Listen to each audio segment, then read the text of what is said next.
ಗ ಅಕ್ಷರದಿಂದ ಪ್ರಾರಂಭವಾಗುವ ಉತ್ತರಗಳನ್ನ ನೋಡೋಣಂತೆ. Let's go. ಹೆಂಡತಿಯ ಸಂಗಾತಿ, ಗಂಡ. ಅವಸರ ಮಾಡೋದು, ಗಡಿಬಿಡಿ. ದೇವಸ್ಥಾನದಲ್ಲಿ ಇರುತ್ತೆ, ಗಂಟೆ. ಆನೆಗೆ ಇನ್ನೊಂದು ಹೆಸರು, ಗಜ. ನದಿಯ ಹೆಸರು, ಗಂಗೆ. ಬಿಗಿಯಾಗಿರೋದು, ಗಟ್ಟಿ. ಮದುವೆ ಆದಾಗ ಕಟ್ತಾರೆ, ಗಟ್ಟಿ ಗಟ್ಟಿ ಕಟ್ಟುತ್ತಾರ. ಕಟ್ತಾರೆ. ತಾಯಿ. ಗಂಟು. ಸೂಕ್ಷ್ಮವಾಗಿ ನೋಡೋದು ಮತ್ತು ಕೇಳೋದು, ಗಮನ. ಇದರಲ್ಲಿ ಪಾಯಸ ಮಾಡ್ತಾರೆ. ಗಸಗಸೆ. ಮರ್ಯಾದೆ ಅಥವಾ ರೆಸ್ಪೆಕ್ಟ್, ಗೌರವ. ಆಕಾಶ, ಗಗನ. ಅನ್ನ ಮೊಸರಿಂದ ಮಾಡ್ತಾರೆ ಇದನ್ನು. ಗಂಜಿ. ಡೇಂಜರ್ಗೆ ಇನ್ನೊಂದು ಪದ, ಗಮನ. ಡೇಂಜರ್. ಡೇಂಜರ್ಗೆ ಇನ್ನೊಂದು ಪದ, ಗೊತ್ತಿಲ್ಲ. ಗಂಡಾಂತರ. ಗಂಡಾಂತರ. ಓಕೆ. ಹೆಣ್ಣು ಮಕ್ಕಳು 9 ತಿಂಗಳು ಕಾಯ್ತಾರೆ. ಗರ್ಭಿಣಿ. ಕೂಗೋದು, ಕಿಚ್ಚೋದು, ಗಲಾಟೆ.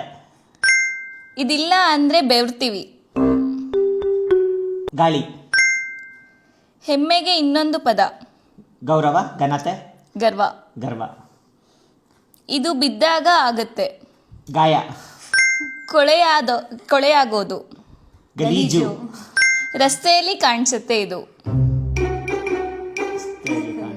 ಗಾಡಿ. ಗುಂಡಿ. ನಮ್ಮ ಬೆಂಗಳೂರು ರಸ್ತೆ ಇರಬೇಕು. ಸೀರಿಯಸ್ ಮ್ಯಾಟರ್, ಗಾಂಭೀರ್ಯ. ಗಾಂಭೀರ್ಯ. ಕರೆಕ್ಟ್. ವೇದ ಸುಳ್ಳಾದರೂ ಗಾದೆ ಸುಳ್ಳಾಗದು. ಮಜಾ ಮಾಡೋದು,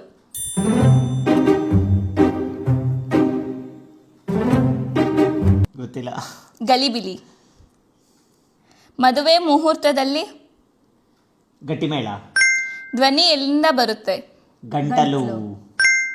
ಶಾಲೆಯಲ್ಲಿ ಮಕ್ಕಳು ಇದಕ್ಕೆ ಕಾಯ್ತಾರೆ. ಗಂಟೆ. ಹಾ. ಇದರಲ್ಲಿ ನೀವು ಎಷ್ಟು ಕ್ವಶನ್ಸ್ಗೆ ಆನ್ಸರ್ ಮಾಡಿದ್ದೀರಾ ಅಂತ ಕಾಮೆಂಟ್ ಮಾಡಿ. ಮತ್ತೆ ಮುಂದಿನ ಎಪಿಸೋಡಲ್ಲಿ ಸಿಗೋಣಂತೆ.